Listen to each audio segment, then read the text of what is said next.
Hello, and welcome to another episode of My 30 Plus Decks. Today I'm going to be using a more reconstructed commander, definitely an upgraded, pre-constructed, but it's Miss Bumbleflower. We all know her. We all love her. I hope we all love her. No! That's not the worst thing on my end. I just had a little brownout. Uh, I'll get this power going up in just a second, or the ring light. Let me just talk about Miss Bumbleflower. Forecast, it's 1 and Bant, so green, white, blue, which does happen to be my favorite tricolor. So definitely had to pick up Miss Bumbleflower when I first saw her. 1/5 Vigilance, and it's a group hug deck. So whenever I cast a spell, target opponent draws a card. I put a 1/1 counter on target creature I control. No. Just target creature. I typically put it on one I control. It gains flying until the end of turn, and if this is the second time this ability has resolved this turn, I draw 2 cards. So effectively, I'm trying to double cast once I have Miss Bumbleflower out. I'm trying to ramp a little bit so I can double cast on my turn and somebody else's turn. And if I have a good enough engine going, I can just kind of start multicasting everywhere. But for now, I think I like this hand, so let's just jump right into it. And got this light back up, on out. And go for turn 1. Draw. Now, as far as it goes, I typically, with this, I have players in turn order, maybe opposite turn order, draw cards, and as long as they are nice to me, they'll be getting to draw cards. It is something that they all are expecting. I know that typically I don't aim to win with Miss Bumbleflower. I am helping people who are behind, and it's when I am the threat, they're sometimes not used to me not being the threat. But anyways, let's just jump right in. I will go land and pass and draw. Let's go with this one. It's a plains, green and 1 for Farseek. And I actually want to say that I have a single Triome, and that would be, well, actually, it's not even a Triome, it's from New Capenna. Spara's Headquarters. Enters tapped. It is a forest plains island, so it taps for green, white, or blue. Got cycling for 3. And Farseek puts it on the battlefield tapped anyways. There we go. Shuffled. And let's go to turn 3. Untap, upkeep, nothing, draw. Okay. Let's go with a land. And I won't really be able to double cast this turn anyways, so let's just go blue, green, white, and 1 for Miss Bumbleflower. Let's go to turn 4. And that's untap, upkeep, and draw. Now I know that I said that this is a just upgraded precon. It is. Spara's Headquarters was not in the original deck. I spruced up the land just a little bit. I also took out a number of win conditions. I don't think that win conditions in a group hug deck really make sense. It puts a target on me, and it's not really fun for me to just win out of nowhere when I've been helping everyone else so much. So I actually took out every single win con, and I actually replaced it with things that are more like this. So I'll go land for turn, and then that's going to be blue and 2. And this one I do believe was in the deck, but I saw just how well it went. Chasm Skulker. So on cast, I will put a 1/1 counter on Miss Bumbleflower. And when Chasm Skulker resolves, he's probably going to be my new target for 1/1 counters. Whenever I draw a card, I put a 1/1 counter on Chasm Skulker. And when Chasm Skulker dies, I create X 1/1 blue squid creature tokens with Island Walk, where X is the number of 1/1 counters on Chasm Skulker. This last game night of mine, I used this deck. I got 27 1/1 counters on Chasm Skulker and made them all creatures because someone made me sacrifice a creature. It's like, okay, if you're going to make me sacrifice anything, I'm going to choose the Chasm Skulker and get 26 more creatures than I had, I guess. And then I had an effect giving everyone no maximum hand size, and that with Joriel, one volley recruit, something like that. No, recluse, not recruit.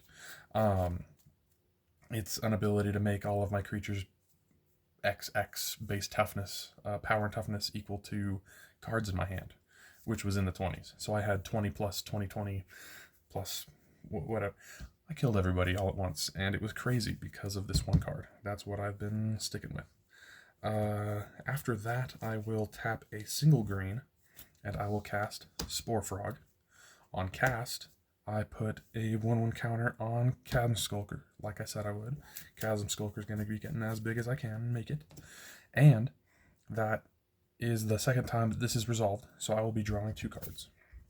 Whenever I draw a card, I put a 1/1 counter on Chasm Skulker, so it is currently a 4/4 with those 2 extra counters.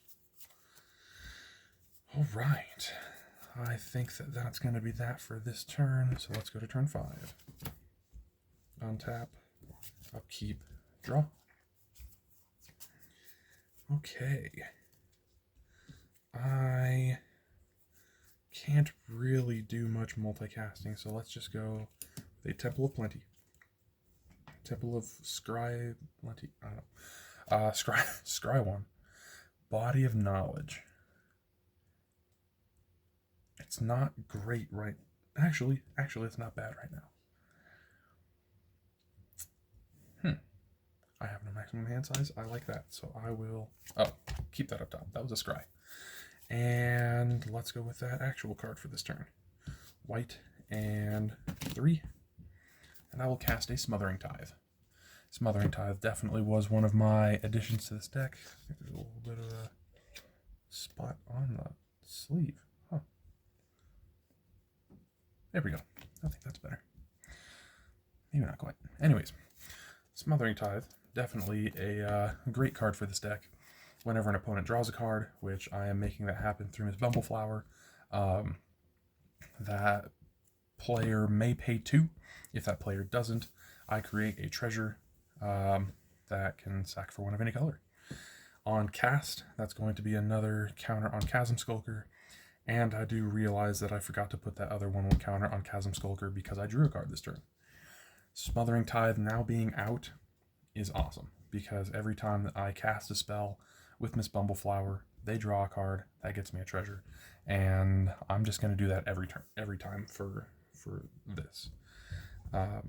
Just saying that my opponents have better things to do with their mana, which oftentimes is the truth. For Smothering Tithe specifically, paying 2 is rough, and it's not like I'm drawing cards from it. Continuing, let's go to turn 6. That was all that I could do that turn. Let's go untap. Just off of my turn, Smothering Tithe was active, and I do play when I have 3 opponents. Should I make 3 treasures? I think that's a little bit overpowered for a test, so I'm only going to make 2 treasures. Say that one of my opponents was responsible. And then that was, let's see, untap, no upkeep, draw. Hey, Body of Knowledge. Land for turn. That's 1, 2, 3, 4, 5, 6, 7, 8, 9 to work with, which means I can go Body of Knowledge and 1 more. So let's go white, green. Actually, no, it really doesn't matter, I guess, but let's go blue. 1 treasure for a blue, and 3. There's Body of Knowledge. I'm remembering yet again that I did not put that 1/1 counter on Chasm Skulker for draw, because on cast of Body of Knowledge, someone will draw. I will get a treasure from that. Chasm Skulker will get the counter from Miss Bumbleflower. It gains flying until the end of turn, so it's currently an 8/8 flying. My Body of Knowledge is only a 4/4 right now, and I'm going to go white, green, and 1 to cast Dauntless Escort. that has a sacrifice ability to give creatures I control indestructible until the end of turn. And on cast, that will be another... let's see. Let's do this in order. Another draw for an opponent, which gets me another treasure. Another counter on Chasm Skulker. And then I draw 2 cards because that was the second spell that resolved this turn. So I draw 2 cards. And that puts 2 more counters on my Chasm Skulker. He's up to an 11/11. And yeah, I kind of like that. I've pretty much tapped out except for the 3 treasures that I have. And I'm fine with that. I don't really want to cast more than that. So let's go to my final turn. And I will do that same logic that I did last time, where 2 of my opponents will not pay. Or sorry, 2 of my opponents will not pay. One of them will be responsible. So I'll get 2 more treasures. And then it is my turn. I untap. No upkeep. And I draw. Body of Knowledge has this very interesting ability where I can draw cards whenever it is dealt damage. So keeping it up as a defender is actually really nice. That's pretty cool.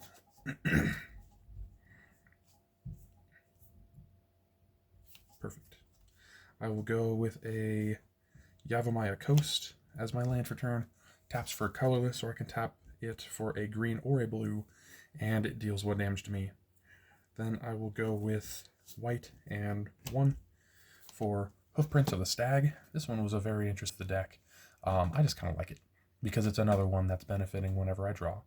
I put a Hoofprint counter on Hoofprint of the Stag whenever I draw, and then for 3, I remove 4 Hoofprint counters from it to make a 4/4 elemental creature token with flying only during my turn. Yes, it is very neat. Back to that. That is my first cast. I will make somebody draw, so that'll give me a treasure. I will put the 1/1 counter on Chasm Skulker. And that really doesn't help much, does it? I will go 1, 2, 3, 4. And I will go with a Tempt with Discovery. I search my library for a land, put it on the battlefield. Each opponent may do the same, and I get an extra land for each opponent who searched their library for a land. This last time, it was very early on. It was by turn 4 or something like that that I cast that, and everybody searched. I cannot expect that to happen every time, so I'm just going to say that one other person searched. And so I will get 2 lands, any 2 lands. And they do not have to enter tapped, so let's actually get some good lands.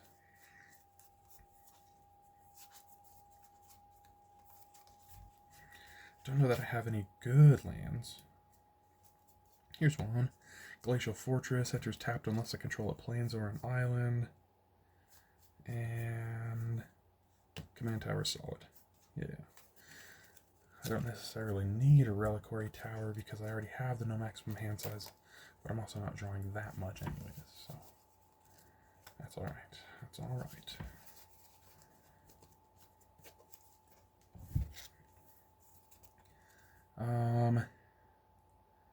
I almost forgot. That's a counter on, or I guess a 7th treasure, because of I cast a second spell, forcing someone to draw. I'll just say they can't pay.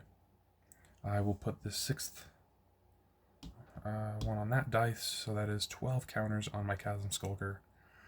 That is the second time that is resolved this turn, so that is 2 draws, which gets 2 more 1/1 counters on Chasm Skulker, so that's 6, 12, 13, 14, 15. He's a 15/15 flying this turn. And because I drew 2 cards, 2 more, I guess that's 2 Hoofprint counters on Hoofprint of the Stag. That draw isn't a bad one, that's fine, that's funny. But I don't quite know that I'd want to do that. So, and I have plenty of mana up. I just don't have things to do. Not quite things to do. Yeah. Okay. That's pretty much going to be that for this test game. Come on, thing. There we go. I had Peerless Recycling, so if any of my things were destroyed, or even if I sacrificed my Dauntless Escort to give everything indestructible, I could return it, or 2 things even, from my graveyard to my hand. I had Comeuppance. That's how I pronounce it. I don't know. Anyways, what prevents all damage that would be dealt to me and planeswalkers I control this turn by sources I don't control. And so this is an instance of like, okay, it's the end of the game. It's down to me and one other player because that's what I bargained for. And they swing all out at me. And I take it. And then I cast this. Prevent all damage that would be dealt to me and planeswalkers I control this turn from sources I don't control. If damage from a creature source is prevented this way, Comeuppance deals that much damage to that creature. If damage from a non-creature source is prevented this way, Comeuppance deals that much damage to the source's controller. So it effectively would, I guess it depends on their creature's power and toughness. If they're swinging with creatures with bigger toughness than their power, then I guess it doesn't really do much.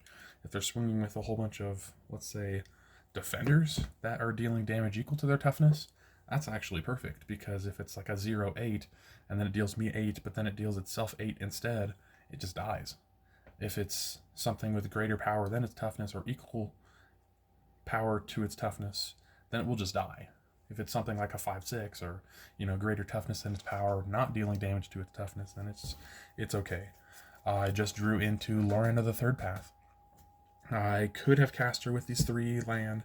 When it enters, I destroy up to 1 target artifact or enchantment, and it has a tap ability to have me and an opponent each draw a card.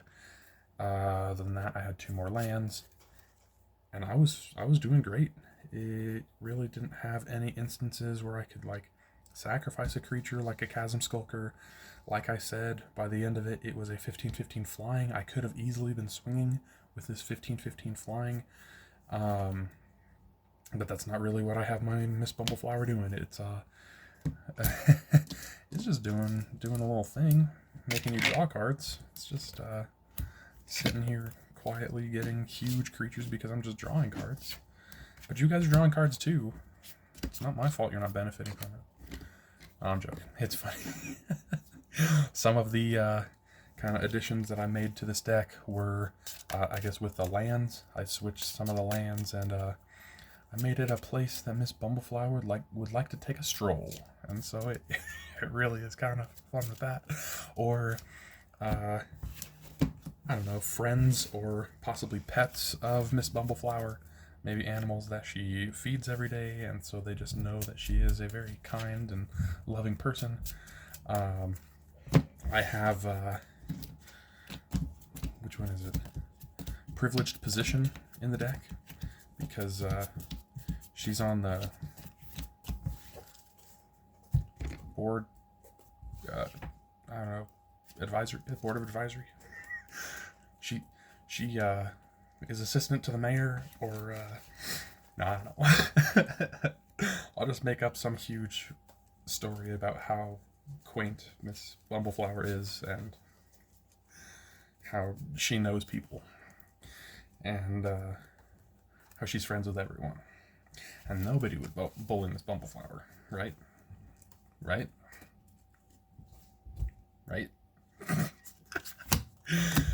Miss Bumbleflower's great. Anyways, 1, 2, 3, 4, 5, 6, 7. I like it. I really like it. Oh yeah. Now, that's probably how I'm gonna do it. That's cool. That's real cool.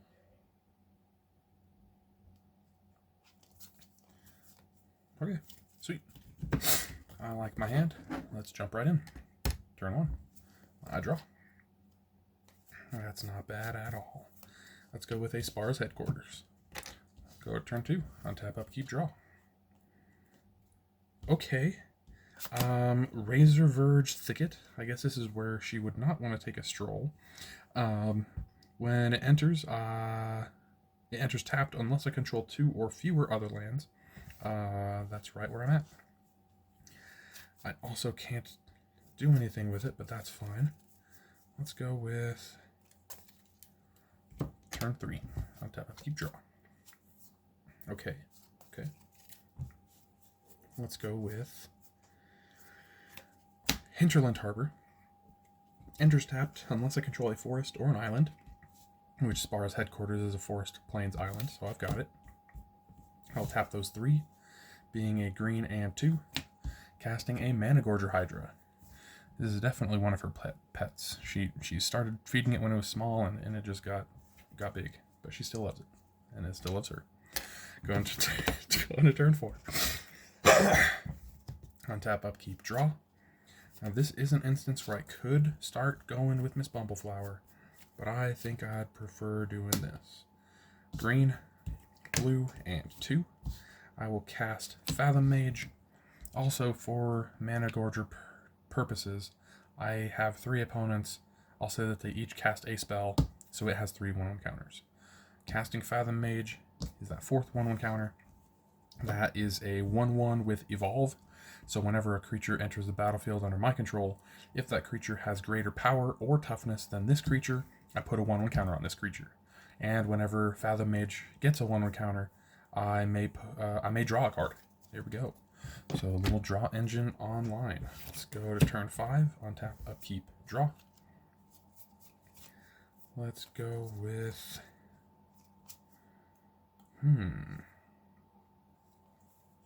Overflowing Basin. Tap 1 and it to add a blue and a green. I have options. Also with Managorger, I'll just keep on going by 3. 1, 2, 3. Pretty much my option right now is either Miss Bumbleflower or Oniriophage. Now, Oniriophage is one of those cards that I added because it's whenever I draw a card, I put a 1/1 counter on Oniriophage. The reason I would want Oniriophage before Miss Bumbleflower is entirely because of Fathom Mage already being out on the battlefield. It's currently a 1/1, and I could get this 1/2 to trigger Evolve. But I can't do that after Miss Bumbleflower's already out. It's definitely not like a huge thing, but I think that it's worth it. Let's go 1, 2, 3, 4. That's blue, and 1, 2, 3. Oniriophage. On cast, that's another counter from my Managorger Hydra. When it enters the battlefield, Fathom Mage sees it, and that will be an Evolve trigger. When I put a 1/1 counter on Fathom Mage, I draw a card. And then whenever I draw a card, I put a 1/1 counter on Oniriophage. So now all of my creatures have counters, and it's right where I want to be. And I can still use Miss Bumbleflower to trigger Evolve for Fathom Mage next turn. Let's go to this penultimate turn, turn number 6. And untap, upkeep, draw. That's going to be a forest. And then we will do some things. Let's go green, and I'll tap that for green, blue. Let's tap this one for white. So that's green, white, blue, and 1 to cast Miss Bumbleflower. Let's see, 3 counters from not my turn, plus Miss Bumbleflower makes that up to 12 counters. Currently a 13/13 trample Hydra, and that's just because I'm playing where it's uncontested. I did draw my card for the turn, and Miss Bumbleflower entering is seen by Fathom Mage. Fathom Mage gets a counter from Evolve. I draw a card because Fathom Mage got a counter, and then I put a 1/1 counter on Oniriophage because I drew a card. Perfect. Let's see. I played my forest as my land for turn. 1, 2, 3, 4, 5, 6. That looks right. And let's do this.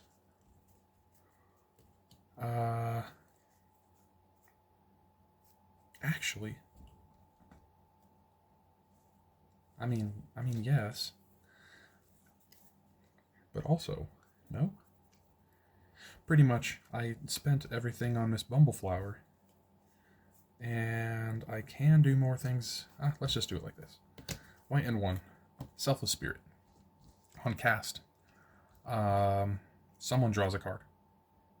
On cast, you get a counter, and then you enter no evolve because my Fathom Mage is currently a 3/3 and you're only a 2/1.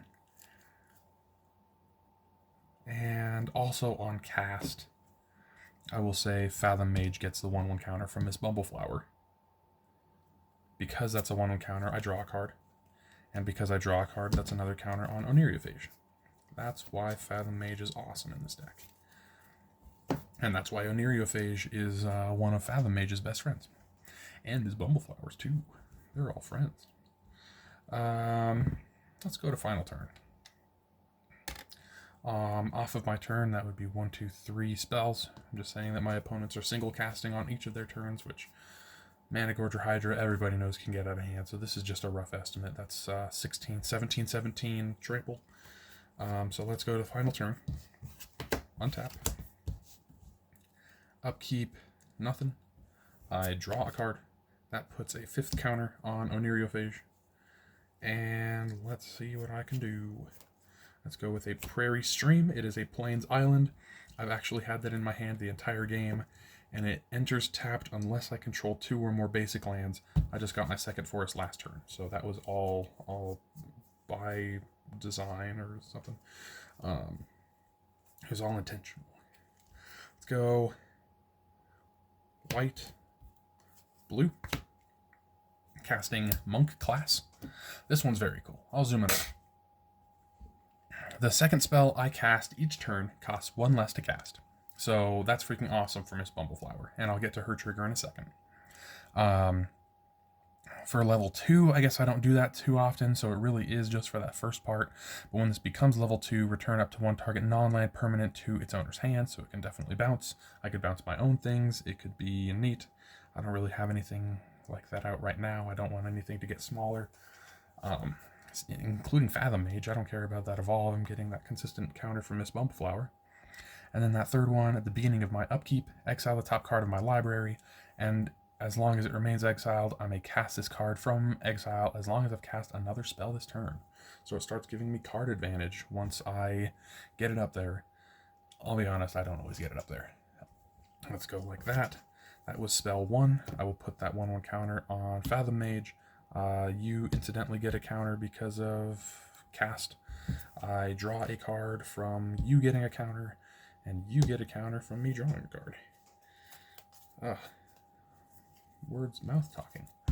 Now, that next spell I cast costs 1 less. Let's tap you for you. That's green, blue. Tap this Razor Verge Thicket for a white. So that's blue, green, white, reduced by 1.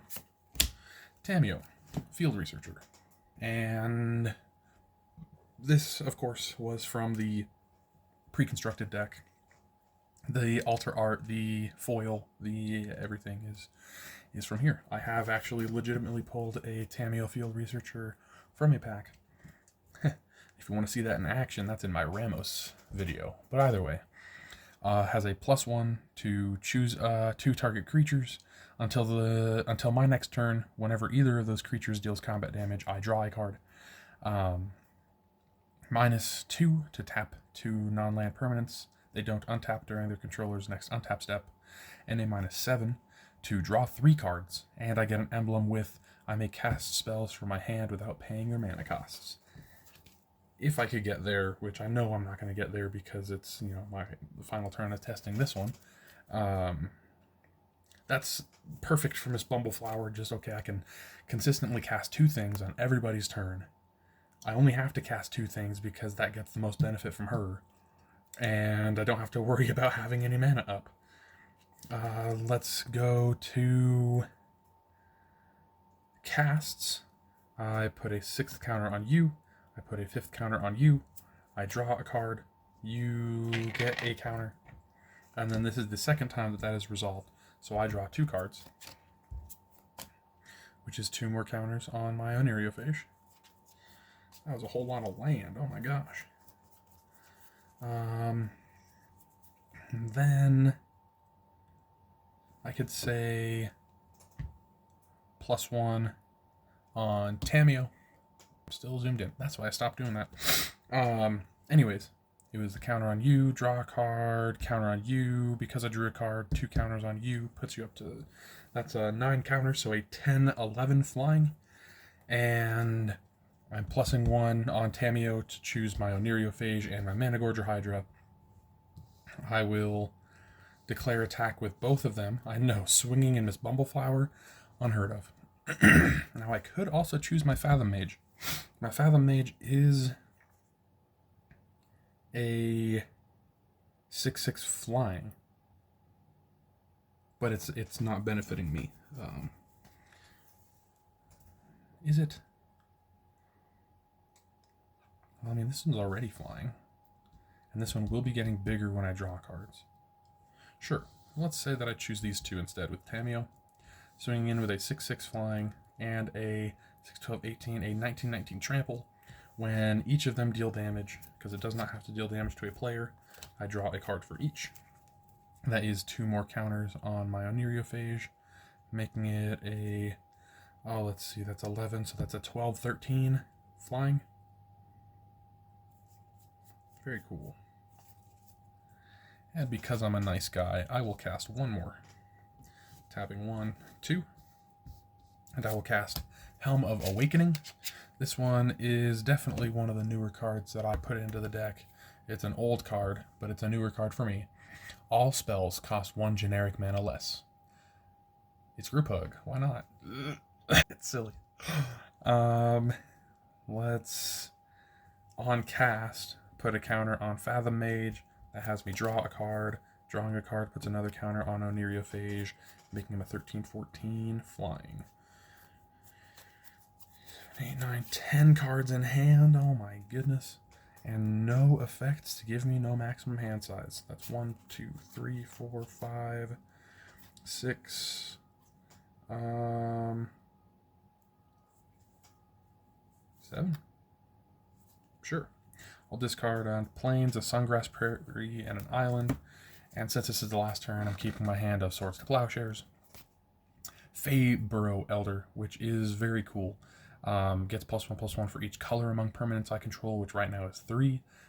For each color among permanents I control, I add 1 mana of that color, so it could tap for 3. I just drew it as one of the later cards, so I didn't quite get it out. Smothering Tithe came back to me. Tempt with Discovery came back to me. Dream Trawler, I actually want to zoom in on this. It's freaking awesome. 3/5, it does cost 6, but it's a flying lifelink. Whenever I draw a card, Dream Trawler gets +1/+0 until the end of turn. Whenever Dream Trawler attacks, I draw a card, and I can discard Dream Trawler to have it gain hexproof until the end of turn. But pretty much it being a 3/5, on my turn I draw a card, so it's a 4/5, and then when it attacks, it gets me another card draw, so it's at minimum a 5/5 flying lifelink. I could put counters on it because it is lifelink. I could, I'm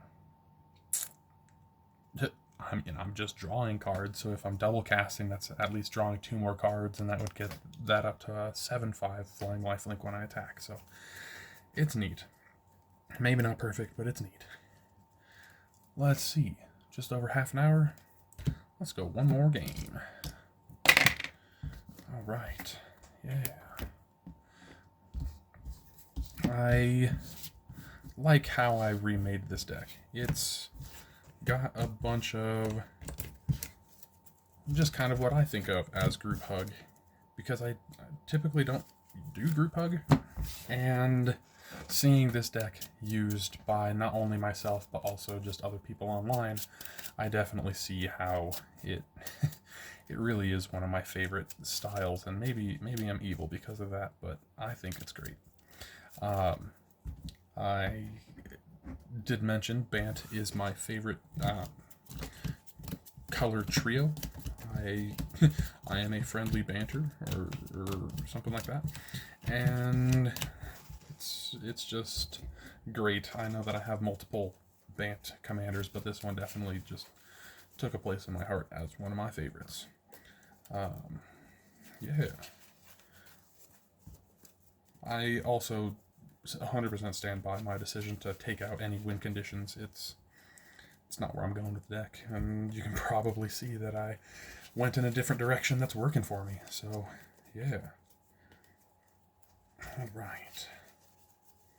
One of the favorite additions that I've made to the deck, I guess it's actually two-part. First is what's it called? It's gonna come to me. It's gonna come to me. Folio of Fancies. There we go. Gives each player no maximum hand size. 1, 2, 3, 4, 5, 6, 7. Cool. Yeah. Gives each player no maximum hand size, and whenever a no. That's the other card. Each opponent has each player has no maximum hand size. XX. Sorry, I was looking at my hand, I was shuffling, I was doing a bunch of things. XX, tap it.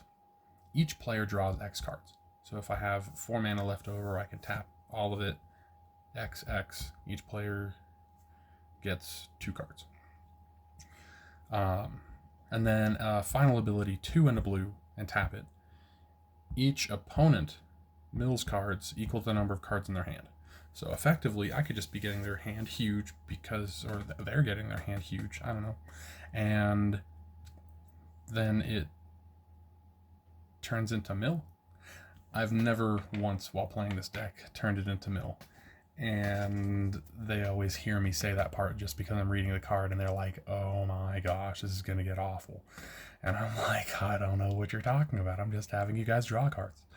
And the other part that is my favorite edition, and this one is just beautiful. I think that it was a Wilds of Eldraine, whatever, secret pack, or secret, I don't know, secret hunt, I think, whatever it was called.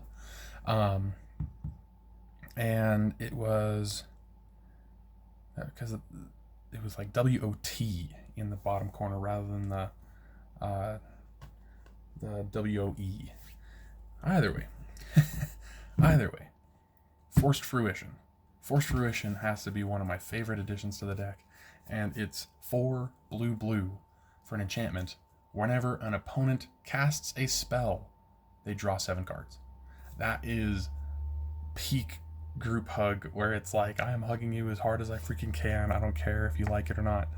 And just keep casting spells.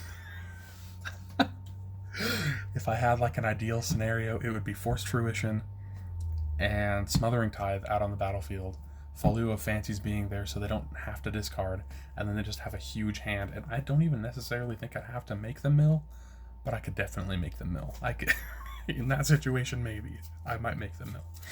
Let's continue with this last game. Draw. Sweet. Actually, let's go with this. Temple of Plenty. I scry 1. Signet. I like signets. Let's go to turn 2. Ooh. 1 tap, upkeep, draw. Let's go land for turn. I'll tap 2 for that Arcane Signet, and then I'll tap this green for Stocking the Pantry. This one's another great addition to the deck.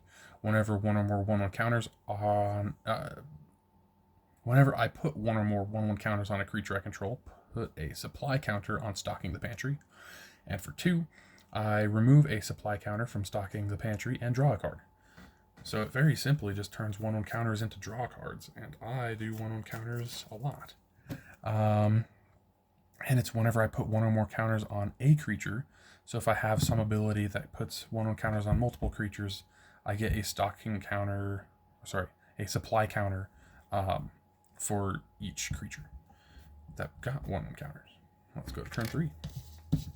Untap, upkeep, draw. I know, I double cast that turn and didn't even have Miss Bumbleflower. Let's go with that island. Let's tap these for blue, green, white, and 1. And here she is, Miss Bumbleflower. Let's go to turn 4. Untap, upkeep, draw. Man, that's actually a bit of a shame that I'm going to miss a land drop, possibly. Let's see if Miss Bumbleflower can say otherwise. Let's go green, and let's go green and 2. Cast Rishkar, Pima Renegade. On cast, that will be a 1/1 counter on Miss Bumbleflower. She was the only target I had. And then when Rishkar enters, I put a 1/1 counter on each of up to 2 target creatures. That'll be 1 for himself and 1 for Miss Bumbleflower. That is technically 3 instances of stocking the pantry. 1 for Miss Bumbleflower's initial, and then 1 for Rishkar, Pima Renegade, 1 more for Miss Bumbleflower. Now, Rishkar, Pima Renegade says, each creature you control with a counter on it has tap to add a green. So now I will tap Miss Bumbleflower for a green, and this Arcane Signet for a blue, cast Folio of Fancies. That is one of the ones that I was actually mentioning as one of my favorites, and I drew into it. So on cast, let's put another 1/1 counter on Miss Bumbleflower. That puts another supply counter on Stocking the Pantry, and then I draw 2 cards because I cast my second spell this turn. And sadly, that was not more land. Excuse me, oh my goodness. Sadly, that was not more land. So I will have to pass. Let's go to turn 5. Untap, upkeep, draw. Still not more land. It all came to me last game. Let's see. Just because I don't have land does not mean that I don't have options. Let's go.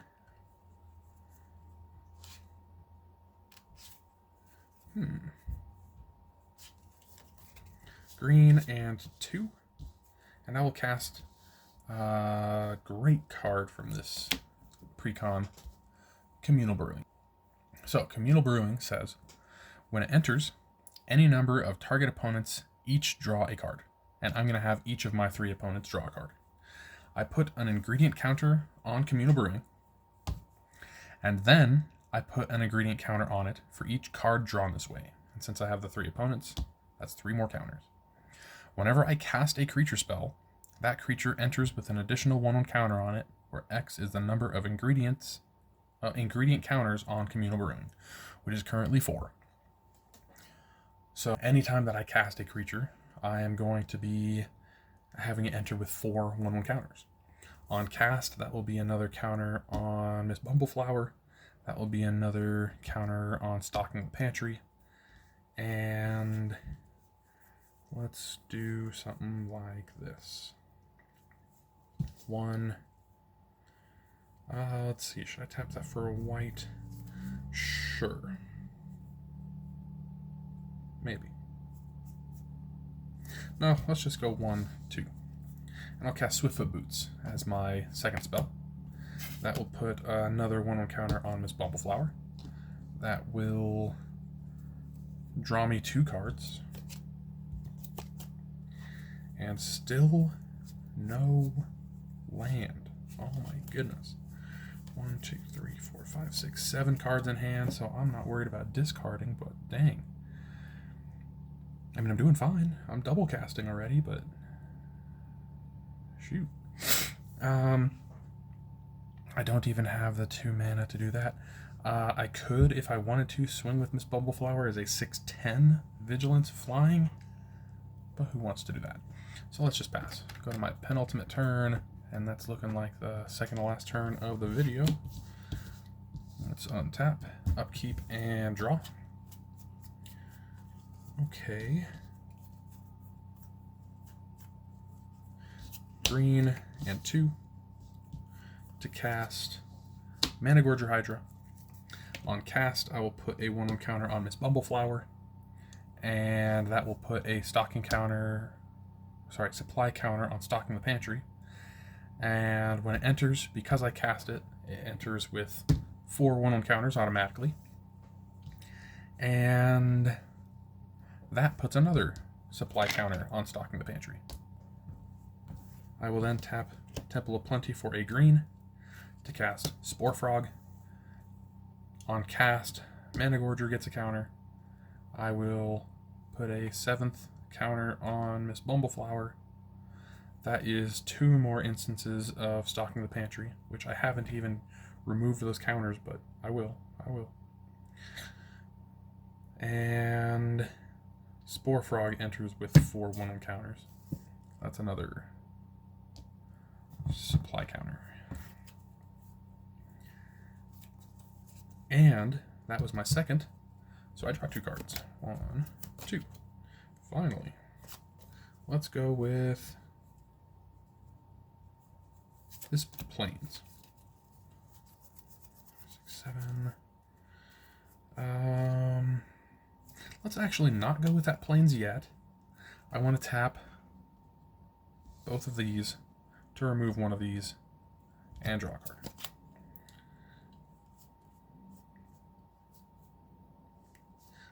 That's kind of funny, honestly, but no. Yeah, Plains. 1, 2, 3, 4, 5, 6, 7, 8. I could have just kept it not. It's actually really funny. I could have just done this up, removing the supply counter on not my turn and not had to worry about discarding. And as far as discarding, let's discard that card. Dream Trawler. It's fine, I have ways to get him back. Let's tap this one and put Swiftfoot Boots on. Ooh, Rishkar's honestly putting in work. He's having mana, so he is mana. 1, 2, 3, 4, 5, 6, 7. That works for me. Let's go to this final turn. Untap. Upkeep. Nothing. Draw. Okay.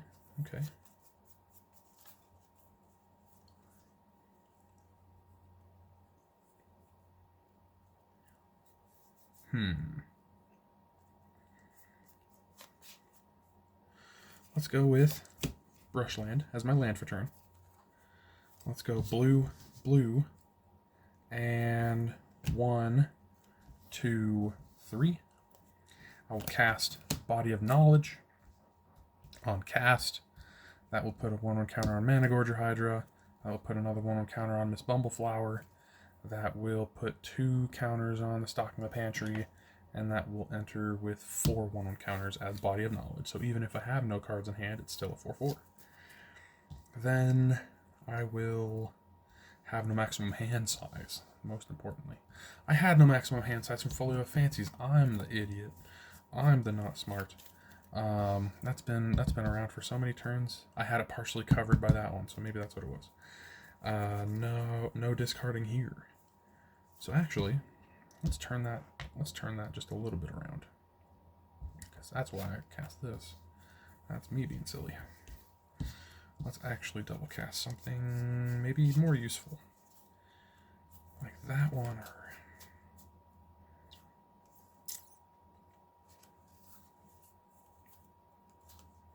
that's not bad either. Let's go blue and 2 for Chasm Skulker.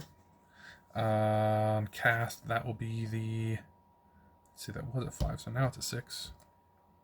It's now at 5 because that's 1 and 2. Chasm Skulker enters with 4 1 counters, so that's bound up to 12 supply counters. Chasm Skulker is perfect to do first, because that will be green, white, and 1. Dauntless Escort as my second.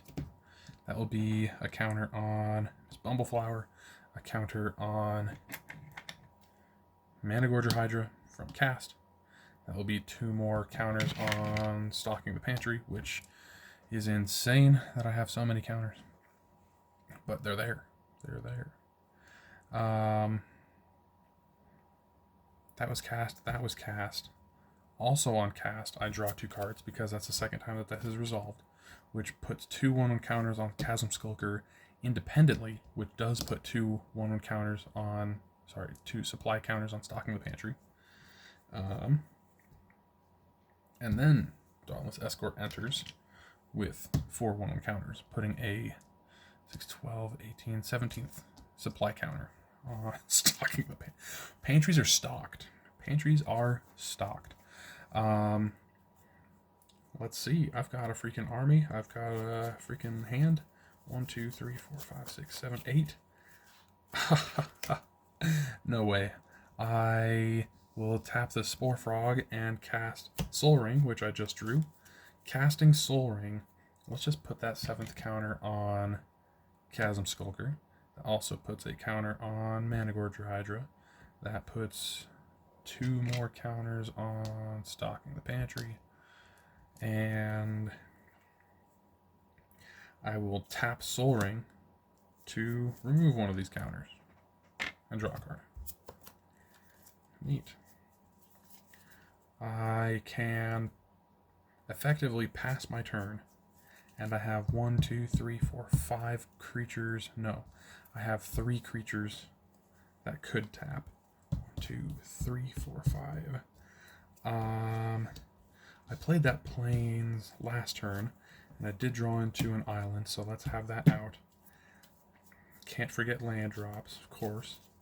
And that would mean I could tap 1, 2, 3, 4 creatures before it's my next turn to draw 2 more cards, which would put 2 more counters on Chasm Skulker. Yeah, now I'm getting a lot of cards in hand. I have that Body of Knowledge, which would be awesome to have. 1, 2, 3, 4, 5, 6, 7, 8, 9. Yeah, he'd be consistently 8 to 10 power or something like that. That's cool. Plus the 4 counters. Oh my goodness. Alright, sweet. That was definitely a lot. This deck can be a little bit interesting to playtest because a lot happens in these decks. I have a whole bunch of counters going on myself. I have a whole bunch of card draw going for myself and others. I've got spells to keep track of. I've got counters and things to keep track of. I had Faber Elder again, Selfless Spirit again, White Mane Lion I love because you cast him at flash speed. I could do this on my opponent's turn. He enters the battlefield and I return a creature to its owner's hand. I choose him. And then he comes back to my hand and I recast him. And that's my second spell this turn, so I can draw 2 cards and he is my second choice. So I pretty much keep on casting him 2 times per turn. With Miss Bumbleflower out, I'm consistently drawing 2 more cards, and he just keeps on being in my hand as a way to, for 4 mana, play this on each of my opponent's turns. If I had something like a Monk class, then that would only cost 3. If I happen to get Tamio's Emblem online, then that would be for free. But if that happens, then it's like, what am I doing with this game? What am I doing? Peerless Recycling, if it happened. Tempt with Bunnies is a personal favorite. Came with the deck, and it's just beautiful.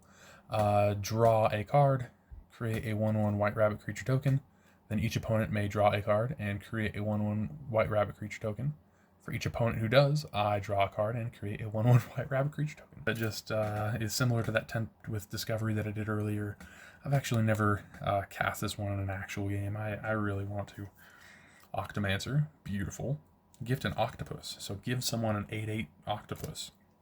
And then at the beginning of each end step, I make a token that's a copy of target creature token that entered the battlefield this turn.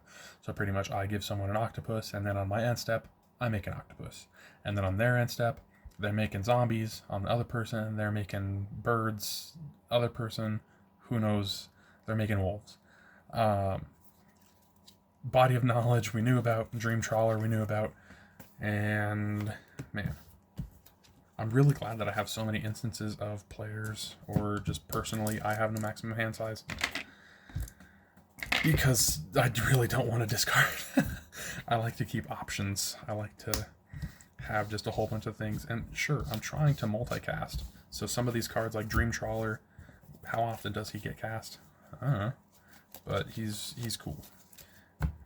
I could switch him out if I wanted to later on, but for now, I like him in the deck. He's cool in that deck. Either way, that was fun on my end. Hope you guys enjoyed. Hope you guys stayed. Hope you guys are watching. Have a great rest of your day, and I will see you in the next one. Bye.